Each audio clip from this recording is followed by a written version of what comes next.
అన్న ఎట్లుంది ఇప్పుడు ఇప్పుడు చేవెళ్ళ పార్లమెంట్లో ఎక్కడ కాదు ఇక్కడ సరే ఎక్కడైనా సరే ప్రధాని ఎవరైతే బాగుంటుంది అనుకుంటున్నాం? నరేంద్ర మోడీ అవుతుంది బాగుంటుంది. నరేంద్ర మోడీ. ఎందుకు రాహుల్ గాంధీ యాత్రలు చేస్తుండే కదా? ఆల్రెడీ రాహుల్ గాంధీ ఇప్పుడు మొన్న 2014 వరకు రాహుల్ గాంధీ ఇలా గాంధీ ఫ్యామిలీ ఉన్నారు. ఏం డెవలప్మెంట్ కనిపించలేదు. ఇప్పుడు నరేంద్ర మోడీ రావడం వల్ల ఏదో కొత్త గొప్ప డెవలప్మెంట్ ఇన్నోవేటివ్ ఐడియాలు గట్రా తీసుకొస్తున్నాడు. అటు నేవీ పరంగాను, ఇటు టెక్నాలజీ పరంగాను, ఇటు ఇన్ఫ్రాస్ట్రక్చర్ పరంగాను అంతా బాగుంది. Okay right. మీరన్నా రాహుల్ గాంధీ నరేంద్ర మోడీ ఎవరు పిఎం అయితే బాగుంటుంది? ఉందా ఓటకు ఉందా మీ అందరికి?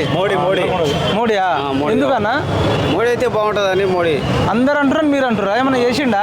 చేస్తారు. 2000 వేస్తలేడా? అడగకన్నా ముందుగా వేస్తుంది 2000 వేసుకపోతే దేశానికి రక్షణ